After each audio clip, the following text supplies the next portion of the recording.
Hello students, our today's topic is stereochemical aspects of nucleophilic substitution reaction.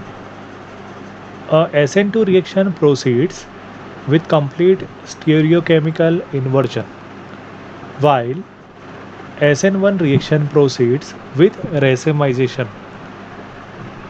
That means in SN2 reaction, the inversion of configuration takes place when we move from reactant to product, while in case of SN1 reaction, in the product we are getting a mixture of two different products containing OH group on different sides. So that mixture is called racemic mixture. In order to understand this concept, we need to learn some basic stereochemical principles and notations. So one by one we will discuss all this. So first is plane polarized light and optical activity. Certain compounds rotate the plane polarized light when it is passed through their solution. Such compounds are called optically active compounds. For this we have to use an instrument called polarimeter. In polarimeter, at one end we are having a source of monochromatic light. That means a source which emits only single colored light. So suppose we are using sodium lamp, so it will emit only yellow colored light, and the light emitted by the source is unpolarized light. That means the particles of light, that is photons, oscillate in all the directions. So it is an unpolarized light.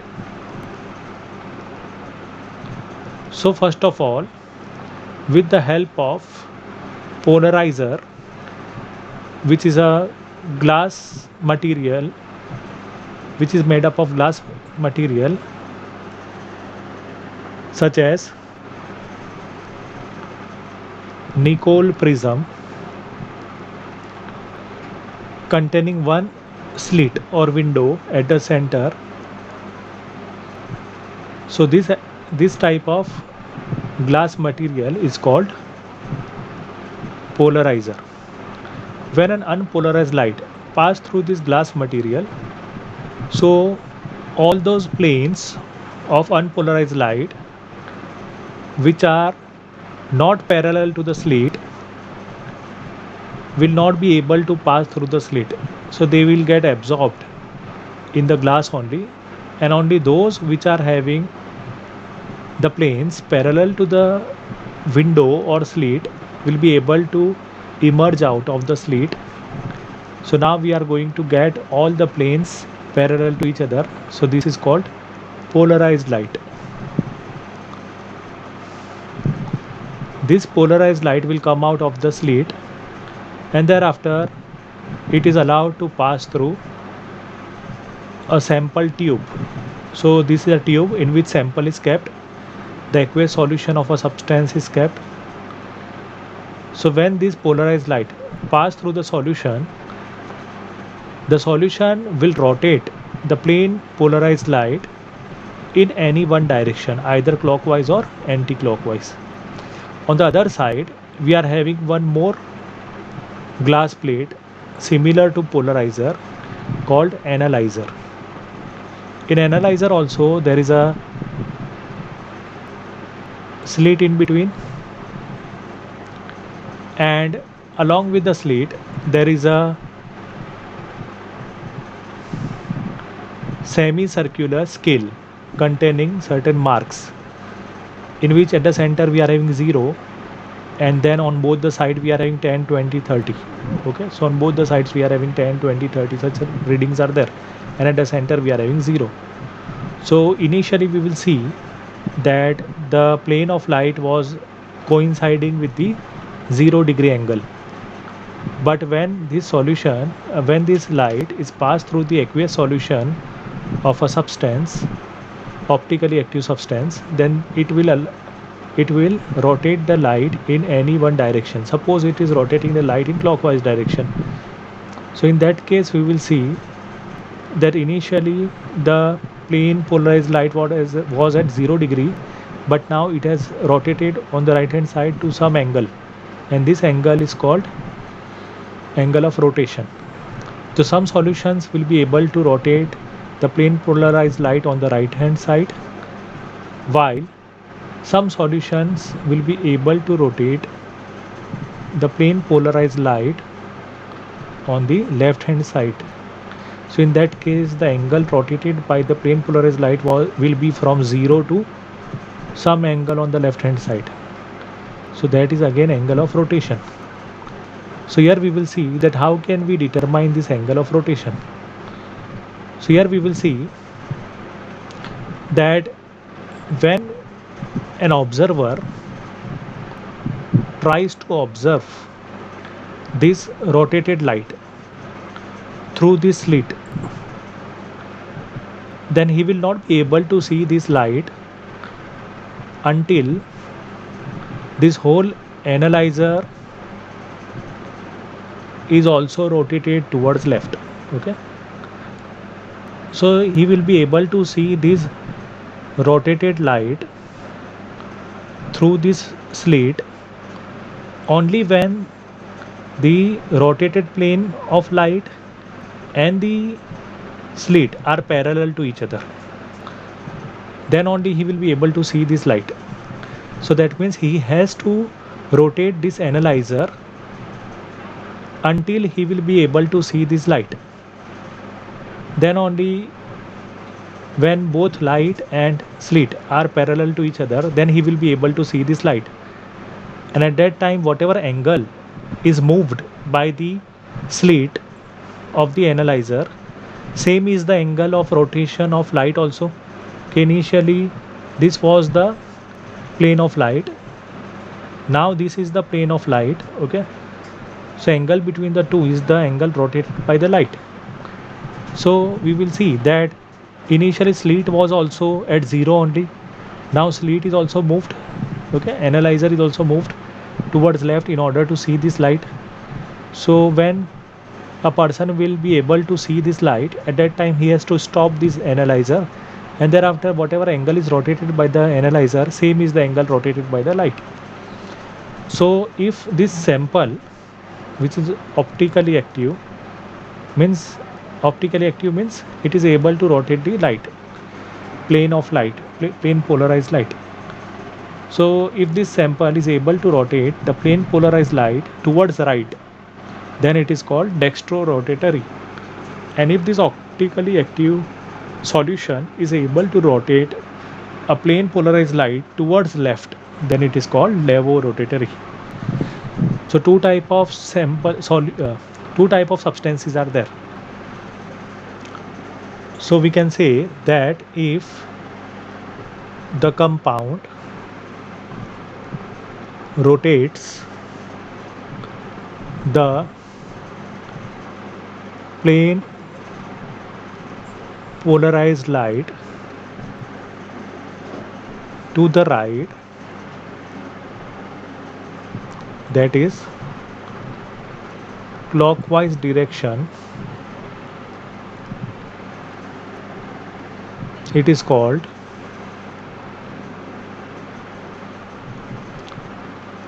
dextrorotatory or D form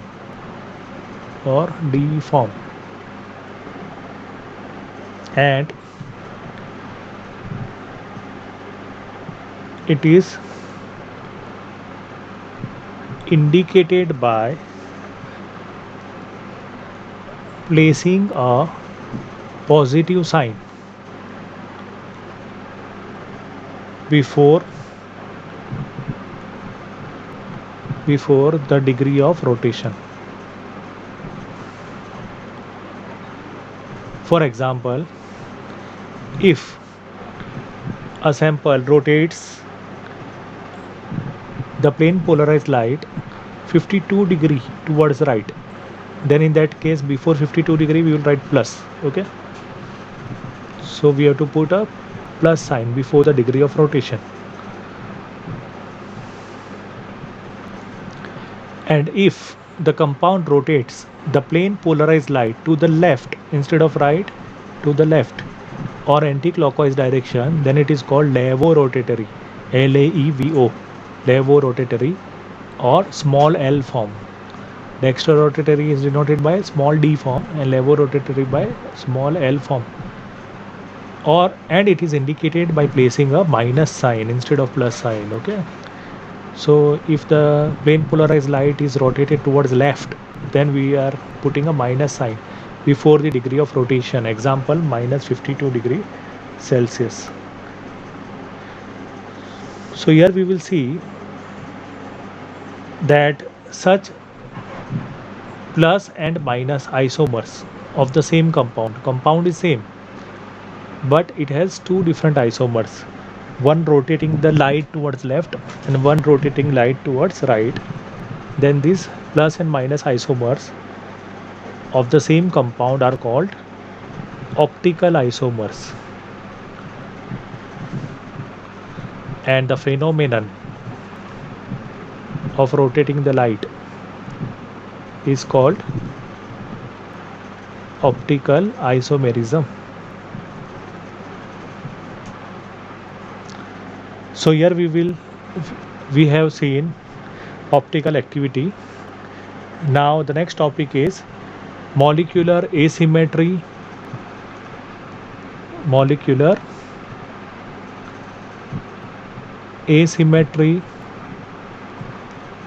chirality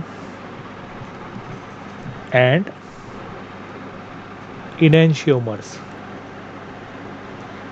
So here we will see that according to Louis Pasteur, crystals of certain compounds exist in the form of mirror images. He demonstrated that aqueous solutions of both type of crystals showed optical rotation equal in magnitude but opposite in direction. So same substance is there, it exists in two different crystalline forms, and if you make an aqueous solution of the two crystalline forms, one of the crystalline form will rotate the plane polarized light in clockwise direction and another crystalline form will rotate the plane polarized light in the anti-clockwise direction. But as both the solutions belong to the same substance, the angle of rotation is equal and opposite, like plus 52 and minus 52. Then such type of different crystalline forms are called enantiomers. So Louis Pasteur believed that this difference in the optical activity was associated with three-dimensional arrangement of atoms in two different type of crystals. So here we will see that as carbon atom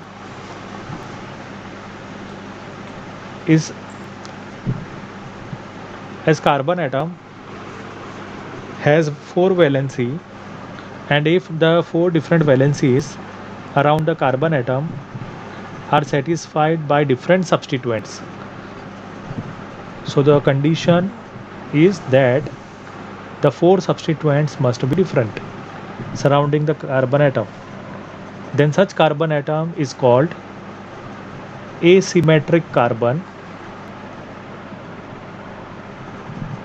or stereocenter, and it is denoted by asterisk mark. So in that case the resulting molecule would lack symmetry and is referred to as asymmetric molecule.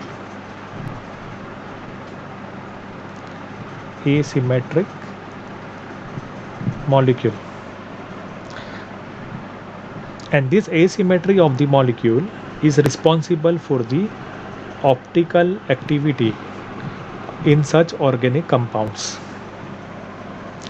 So the symmetry and asymmetry are also observed in many day-to-day objects.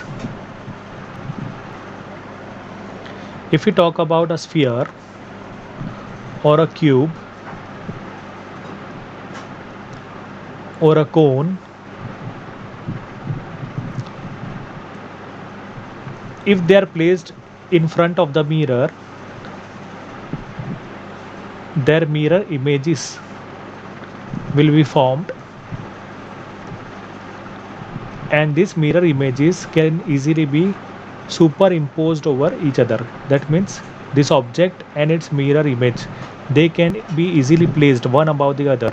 Okay, similarly cube and its mirror image, the another cube, can easily be placed one above the other. Similarly cylinder cone and its mirror image can easily be placed one above the other.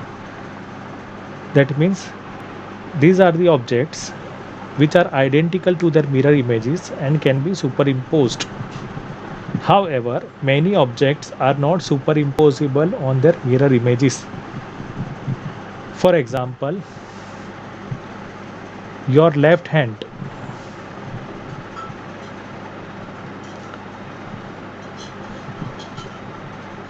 looks similar to your right hand. No, your left hand looks similar to your right hand. But when you put your right hand above your left hand, then you will find that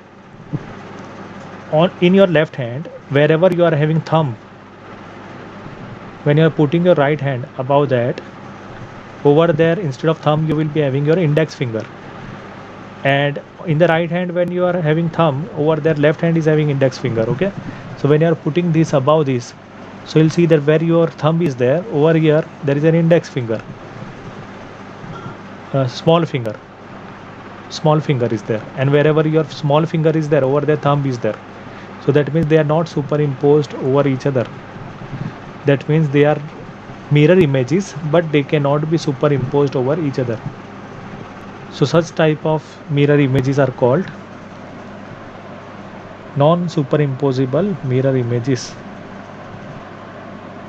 So here we will see that if the mirror images are superimposable over each other, then they are called diastereomers. So these three are the example of diastereomers, because this object and their mirror images can be placed one above the other, so they will exactly superimpose over each other. But when we talk about hand, our right hand and left hand, they are mirror images of each other, but they cannot be placed one above the other because they will not be superimposable.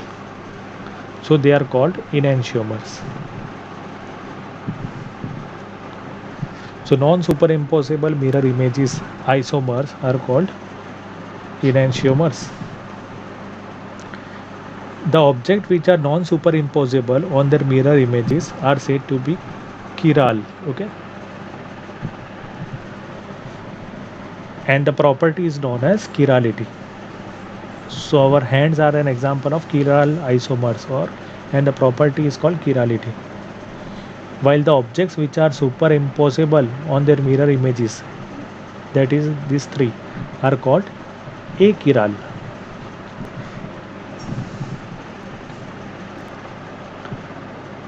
So here we will see that in order to have enantiomers, it is necessary that the molecule should have asymmetric carbon. For example, if we talk about butane 2-ol, so in case of butane 2-ol,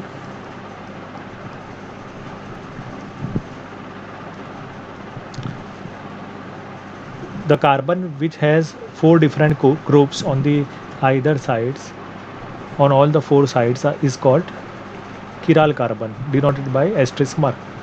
So this is the chiral carbon, okay, because it has 4 different groups. On one side we are having CH3, on other side we are having C2H5, on third side we are having OH, and on the fourth side we are having H. So all the 4 groups are different. Suppose H and OH are in the plane of the paper. so they can be shown by straight lines. And if C2H5, that is ethyl group, is coming out of the plane of paper, then it can be shown by a solid wedge or solid triangle. So that is ethyl group.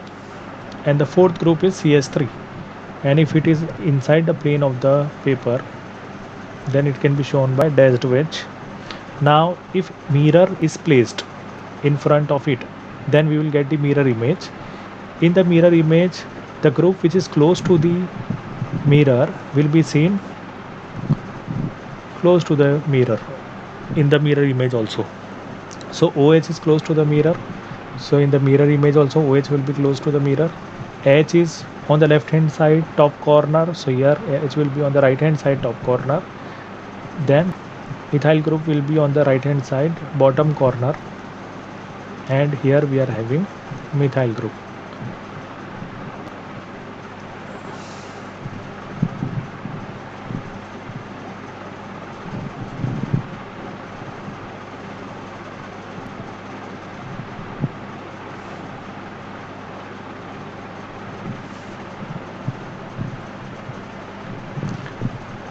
So here you can see that if you try to place this molecule above this molecule, condition of placing one above the other is okay, you don't have to fold it, okay, you don't have to rotate this molecule. Without rotation you have to place one above the other.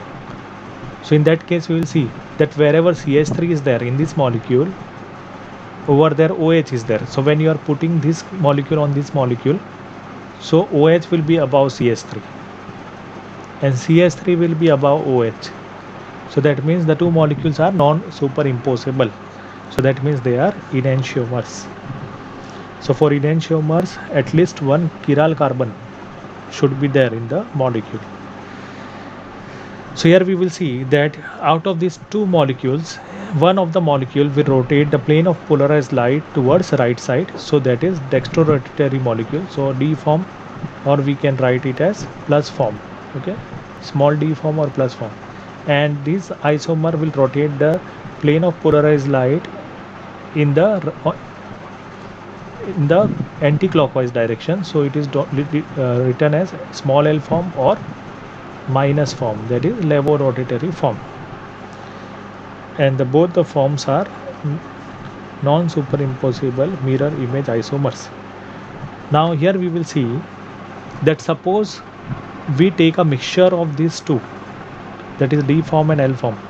If you take 50-50% mixture of these two enantiomers, that is equal proportion of these two enantiomer, and put it in the path of the plane polarized light, then what will happen? If you are taking a mixture of the two isomers, then in that case the angle of rotation of due to one of the enantiomer will be exactly equal to the angle of rotation of the another enantiomer, but it will be equal and opposite. So in that case what will happen? The rotation due to one isomer will be cancelled by the rotation due to other isomer. Then in that case the light, plane polarized light, instead of rotating, it will go straight through the solution without rotation, okay. So such type of mixture, that is equimolar mixture of the two enantiomers, is called racemic mixture, okay. So if you are having equimolar mixture of both D form and L form, then in that case through that mixture light will not be rotated, because both will be trying to rotate the light to an equal and opposite angle, so they will cancel out each other, and so it is known as racemic mixture. And racemic mixture has both the component in equal proportion, so it can be written as DL form, or we can write it as plus minus form, because both are present equally. And the phenomenon is called racemization.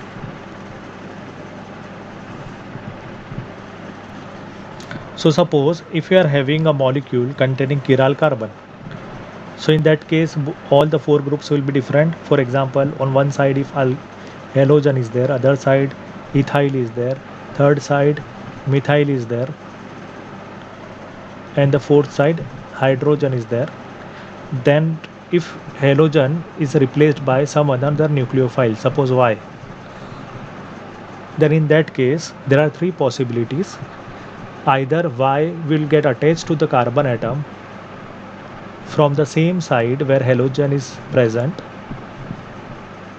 then in that case the remaining three atoms and groups will remain on the same site. So these three groups will remain on the same site. So that means it is A product. Suppose it is A product. So here retention of configuration is there. That means that the remaining three atoms and groups are on the same side of carbon in the product as they were in the reactant. So retention of configuration is there. Second possibility is that Y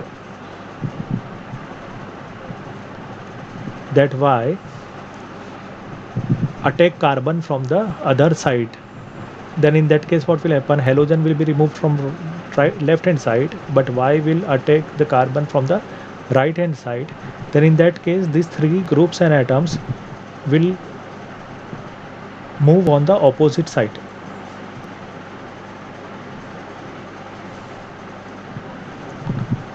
So here you can see that these three groups and atoms will move on the opposite side in product B. So here inversion of configuration takes place. And third possibility is that if Y can attack the carbon atom from both the sides, then you will get two products. Okay, either you will get a product in which Y is on the same side of X similar to A, and another product where Y attacks the carbon from the other side of X, so you will get the product similar to B. So if Y can attack from both the sides, then you will get a mixture of A and B, and that mixture is the 50-50 mixture of A and B. So it is called racemic mixture. So these are the three possibilities in the nucleophilic substitution reaction. Either retention of configuration is there, or inversion, or you are getting a mixture of it both. That means racemic mixture. Now second type of reaction, chemical properties. Here our nucleophilic substitution reaction is finished. Now number 2, second chemical property of haloalkanes is elimination reactions.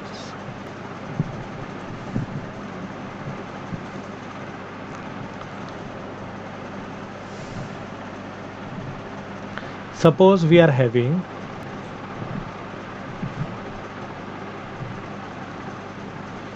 ethyl bromide. Now in case of ethyl bromide, the carbon which is directly attached with bromine is alpha carbon, and the carbon which is attached with alpha carbon is called beta carbon. Now if we use alcoholic KOH solution and heat, then in that case bromoethane will undergo elimination reaction.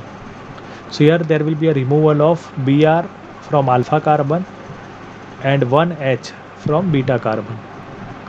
Then in that case, in order to satisfy the valencies of the two carbon, as we can see that from alpha carbon Br is removed and from beta carbon H is removed, so CH3 will become CH2, and here we will see that single bond will become double bond, so you will get ethene. So here we will see that two atoms are removed, hydrogen and bromine. Hydrogen will go combine with OH to form H2O, and bromine will combine with K to form KBr. So here we will see that H and Br will not be removed in the form of HBr, but H and Br will be removed in the form of KBr and H2O. So this reaction is called elimination reaction, and in this reaction the hydrogen atom is removed from beta carbon. That's why it is also called beta elimination reaction. and in this reaction there is a removal of hydrogen and halogen. So removal is called D. So there is a removal of hydrogen as well as there is a removal of halogen also. So that's why this reaction is called dehydrohalogenation reaction. D means removal.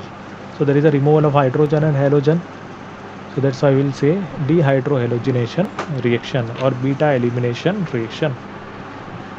Now here we will see that as we are having only beta hydrogens, as we are having only one beta carbon, that's why you are going to get a single product.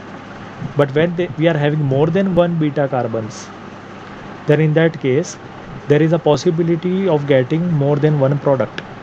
Suppose we are having 2-bromopentane.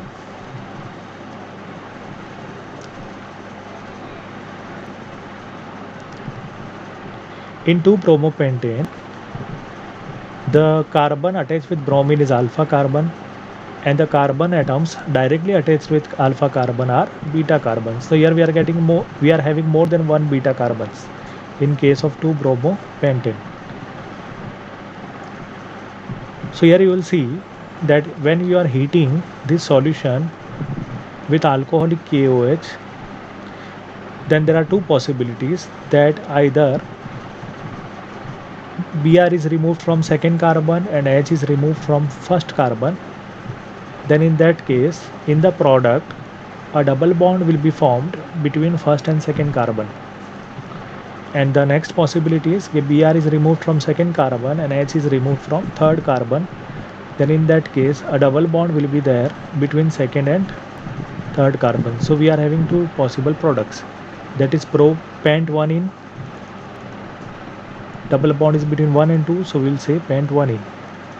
And if double bond is between 2 and 3, we will say pent-2-ene. So in that case, which will be the major product? So that was suggested by Alexander Zaitsev.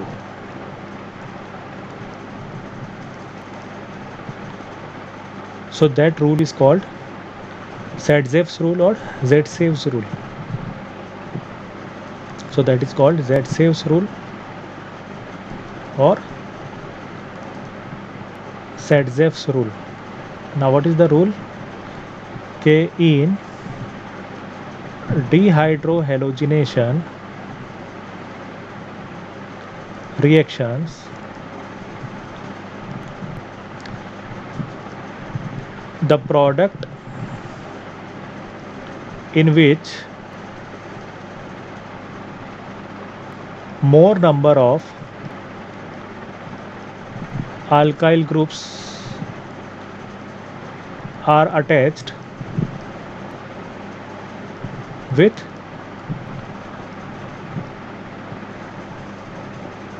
doubly bonded carbon atoms will be a major product. Okay, so this is called Zaitsev's rule or Zaitsev's rule. Okay, in dehydrohalogenation reaction, the product in which more number of alkyl groups are attached with doubly bonded carbon atoms will be the major product. Now this is the doubly bonded carbon atom and this is the doubly bonded carbon atom. Now with this carbon atom, the two atoms are hydrogen only. Okay, so there is no alkyl group. While with this carbon atom, this whole propyl group will be considered as one alkyl group. So here in pent-1-ene, there is only one alkyl group attached with doubly bonded carbon atoms. Now in case of pent-2-ene, this is the doubly bonded carbon atom and this is the doubly bonded carbon atom. Now surrounding this doubly bonded carbon atom, one hydrogen atom is there and one CH3 is there. So this CH3 will be considered as one alkyl group. And with this doubly bonded carbon atom, there is one hydrogen and one ethyl group. So this ethyl group will be considered as one alkyl group. So here in case of pent-2-ene, there are two alkyl groups surrounding the doubly bonded carbon atoms. And two alkyl group means more number of alkyl groups, so that's why pent-2-ene will become major product. And here in pent-1-ene, there is a single alkyl group, so it is becoming a minor product according to Zaitsev's rule. Now number 3 is reaction with metals. So reaction of haloalkanes with metals. Reaction with metals. Most organic chlorides, bromides and iodides react with certain metals to give compounds containing carbon-metal bonds. Such compounds are called organometallic compounds, such as Grignard reagent. So we will see that in 1900, Victor Grignard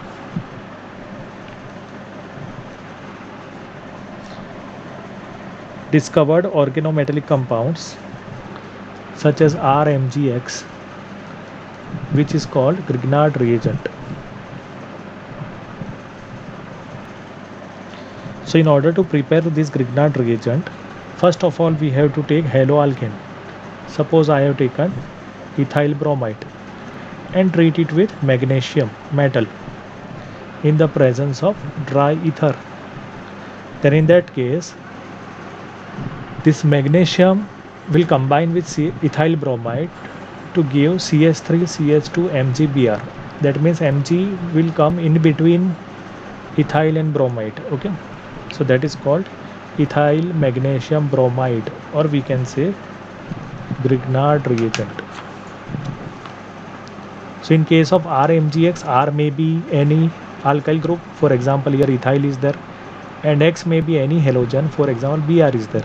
So R and X may be different, but metal is compulsory Mg. Okay. And in the second step, what we can do, that from this Grignard reagent we can obtain alkane. So that means from ethyl bromide, if we want to prepare ethane, so first step is that you have to react it with magnesium in the presence of dry ether to form ethyl magnesium bromide. And in the second step, this ethyl magnesium bromide is to be treated with water. So when you are treating it with water, MgBr will go with OH to form MgOHBr, and this hydrogen which is remaining will combine with CH2. So in that case we are going to get CH3CH3, that is ethane. So here we can see that from alkyl halide we can obtain alkane containing same number of carbon atoms. Now second reaction with metal is Wood's reaction. So in Grignard reagent we are using magnesium metal. In Wood's reaction we will use sodium metal.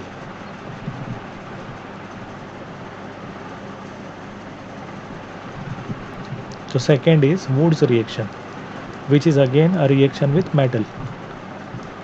If we take alkyl halide and treat it with sodium metal, here also you have to use dry ether as we are using in Grignard reagent. So if we take 2 moles of methyl bromide and 2 moles of sodium, then here we will see that we are having 2 moles of methyl bromide.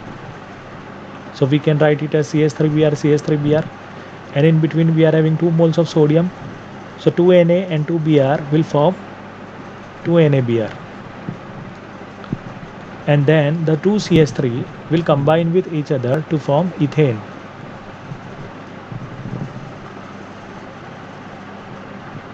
So here you can see that in case of Grignard reagent also, we are converting alkyl halide into alkane, and here also you are converting alkyl halide into alkane.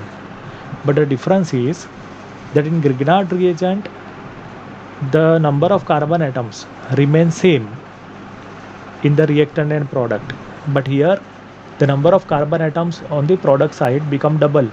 For example, in methyl bromide there is only 1 carbon, but in ethane there are 2 carbons. So number of carbon atoms become double in the alkane produced. Now next is reactions of haloarenes.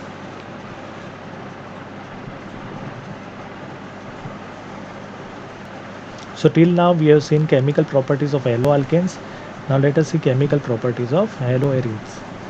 So first is nucleophilic substitution reaction.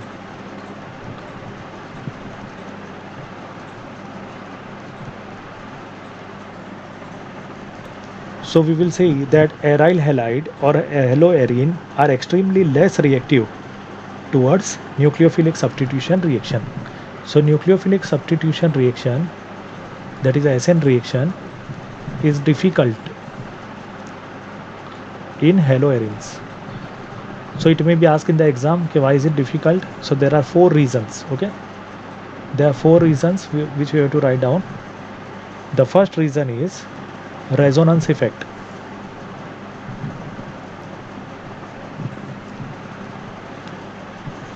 If we talk about chlorobenzene, so in case of chlorobenzene, there are 3 alternate double bonds in the benzene ring, and on the chlorine atom we are having 3 lone pairs. If one of the lone pairs shift to the adjacent bond position, then in that case the neighboring pi bond will go on ortho carbon in the form of lone pair. So here we will see that the remaining 2 bonds will remain same, but the 2 electrons of this pi bond will shift at the ortho carbon, and so ortho carbon will carry negative charge because of more electron density, and here double bond will be there. And on chlorine, as there are only 2 lone pairs, it will carry positive charge. Then in the next resonance structure, lone pair will go to the adjacent bond position, and bond pair and the pi bond will go to the adjacent corner. So these 2 electrons will come over here to form a pi bond, and these 2 electrons of pi bond will shift to the para position. So para carbon will carry negative charge, and the remaining part will be as it is. Thereafter, these 2 electrons from the adjacent corner will go to adjacent bond position, and the pi bond will go to adjacent corner. So now these 2 electrons will be over here forming a pi bond, and these 2 electrons of pi bond will form a lone pair on adjacent corner, that is ortho position, and this Cl will carry positive charge. And finally this lone pair will go inside the benzene ring to form a third pi bond, and this pi bond, this lone pair which was shifted to the adjacent position, will again be accepted back by chlorine. So in that case now chlorine will again have 3 lone pairs, so it will become neutral, and now we are having 3 pi bonds. So here you can see that the first structure and fifth structure are same, only there is a difference in the position of pi bonds. In second, third and fourth structure, the electron density is more at ortho, para and ortho, that is 2, 4 and 6 position. So here we can see that out of the 5 structure, in the 2 structures there is a single bond between carbon and chlorine, while in the remaining 3 structures there is a double bond between carbon and chlorine. So that means sometime carbon and chlorine carries single bond between them, and in some structures they carry double bond between carbon and chlorine. So that means there is not a complete double bond or a single bond, but there is a partial double bond character. Okay, so that means CCl bond acquires partial double bond character due to resonance. Okay, so CCl bond acquires a partial double bond character due to resonance. Now we know that whenever there is a single bond, so bond length will be more, but when there is a double bond, the bond length becomes less. So here also in case of haloarine, as there is a partial double bond character between carbon and chlorine, so that means the bond length of CCl bond becomes less, and that's why it becomes difficult to break CCl bond. And until the CCl bond is broken, we cannot introduce nucleophile. Okay, so as CCl bond cannot be broken easily, it can be broken with difficulty. That's why nucleophilic substitution reaction is difficult in haloarenes. So this was the first reason why nucleophilic substitution reaction is difficult in haloarene. So that is because of partial double bond character due to resonance. Second reason is difference in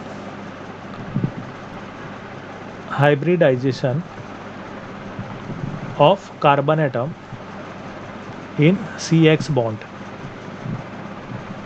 If we talk about haloalkanes and haloarenes, in case of haloarene, the carbon with which halogen is attached is sp2 carbon, while in case of haloalkane, the carbon with which halogen is attached has all the 4 sigma bonds. That means it is sp3 hybridized carbon. So in case of haloarene, the S character of carbon is 33.3%, while in case of haloarene, the S character of carbon is 25%. Now the carbon whose S character is more electronegative. So this carbon is more electronegative as compared to halogen. So that's why these 2 electrons of covalent bond are more attracted towards carbon, and if these 2 electrons are more attracted towards carbon, this bond becomes shorter and stronger, and as this CX bond becomes shorter and stronger, it is very difficult to break this CX bond. That's why this is the second reason why nucleophilic substitution reaction is difficult in haloarene. For example, in case of chlorobenzene, the CCl bond length is 169 picometer, while in case of chloroalkane, the CCl bond length is 177 picometer. So here we can see that as bond length is shorter, it is difficult to break the bond, and that's why nucleophilic substitution reaction is difficult in haloarenes. Now let us see the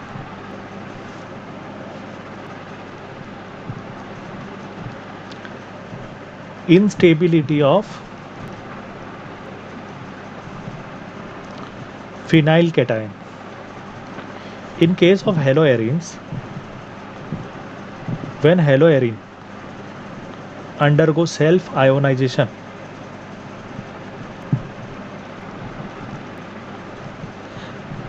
so in that case the 2 electrons of CX bond will be shifted to oxygen, and due to that what will happen, that the carbon at this corner will carry positive charge. So that means the pi bond electrons will move only on these 5 carbon atoms. Okay, so from here to here we are having an incomplete circle. Okay, but here we are having positive charge. This is called phenylcation. So phenylcation is formed. Now phenylcation is unstable. So as it is unstable, and we know that SN1 reaction is fast only when the cation carbocation is stable, but phenyl carbocation is unstable, and so SN1 mechanism is ruled out, means it is not possible. So this is the third reason why nucleophilic substitution reaction is difficult in haloarene. And fourth is that fourth reason of why nucleophilic substitution reaction is difficult in haloarene is that in case of haloarene, in benzene ring there are 3 pi bonds. That means benzene ring is electron rich, and the nucleophile which will approach to the haloarene in order to replace halogen is also electron rich. So in that case what will happen, that as both are electron rich, they will repel each other, and due to this reason also the nucleophilic substitution reaction is difficult in haloarene. So that means in ordinary condition nucleophilic substitution reaction is difficult, but in drastic condition it is possible. So let us see in which conditions nucleophilic substitution reaction is possible in chlorobenzene. If we want to convert chlorobenzene into phenol, then in that case we have to break CCl bond and replace it by OH group. So in that case we are having 2 steps. In the first step we have to heat chlorobenzene with NaOH at 623 Kelvin temperature and 300 atmospheric pressure. So when you are heating with sodium hydroxide at 623 Kelvin temperature and 300 atmospheric pressure, then in the first step you will get benzene with ONa, that is called sodium phenoxide. So you will get sodium phenoxide. And in the second step, we have to replace Na plus by H plus. So we have to add dilute acid. So in that case, Na will be replaced by H and you will get phenol. So in this way, in two steps, we are getting phenol. Okay. So here we will see that in this reaction, very high temperature and pressure are required for nucleophilic substitution reaction, as it is difficult in ordinary conditions. But if this chlorobenzene is substituted by some electron withdrawing group such as NO2, then in that case this reaction will become easier, because NO2 is the electron withdrawing group. So it will withdraw the electrons from benzene ring, and in that case, as benzene ring becomes electron deficient, it will withdraw the electrons from CCl bond, and so CCl bond becomes polar, so it can be broken easily. So in that case, in the first step, again you will use NaOH only, but you don't require high temperature of 623 Kelvin. At 443 Kelvin temperature also, we will be able to perform this reaction. So in the first step, you have to take NaOH at 443 Kelvin temperature. In the second step, you have to take H plus. So you will get the product. Now here, as we can see that Cl is replaced by OH, while rest of the part remains same. So here also, the rest of the part will remain same, that is benzene ring, then NO2 at para position, just Cl will be replaced by OH.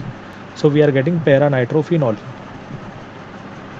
So from para-nitrochlorobenzene, we are getting para-nitrophenol. Now suppose instead of one NO2 group, if there are two NO2 groups in chlorobenzene, then this reaction will become even more easier. In that case, you don't require 443 Kelvin temperature. It can be carried out at 368 Kelvin temperature also, which is less. So if you are having 2,4-dinitrochlorobenzene, that means NO2 at ortho position and para position. So carbon with Cl is first carbon, second, third, fourth. So we are having NO2 at 2 and 4 position. So 2,4-dinitro-chlorobenzene. Now here also we have to use NaOH in the first step, and temperature we require is only 368 Kelvin. And in the second step, we have to replace Na by H plus. So you will get phenol, and the rest of the part will remain as it is, that is NO2 at ortho position and NO2 at para position. So that is 2,4-dinitrophenol. Here you can see that why reaction conditions are even easier, because there are two electron withdrawing NO2 groups. So that's why this CCl bond will become even more polar, so it can be broken easily. And instead of 2 NO2, if we are having 3 NO2 in the reactant, that is 2,4,6-trinitrochlorobenzene, then in that case, again we have, here you don't require even NaOH. Okay, we can take only water and we can substitute Cl by OH, and we don't require even high temperature, just we have to warm it. So in that case, what will happen? Cl will go with H plus ion of water to form HCl, and the OH minus ion of water which is remaining will replace Cl.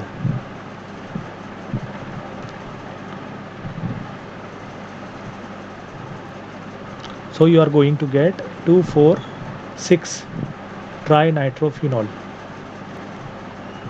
2,4,6-trinitrophenol, and this compound is also called picric acid. Okay, picric acid. So here we can see that generally when in organic compounds we use the word acid when there is COOH group. Okay, here COOH group is not there. Even then, why is it known as picric acid? Because according to the definition, acids are those substances which gives H plus ion. Now here there are 3 NO2 groups. So all the 3 NO2 groups will take up the electrons from the benzene ring. So benzene ring will become more electron deficient. So in that case, it will take up the electron from CO bond.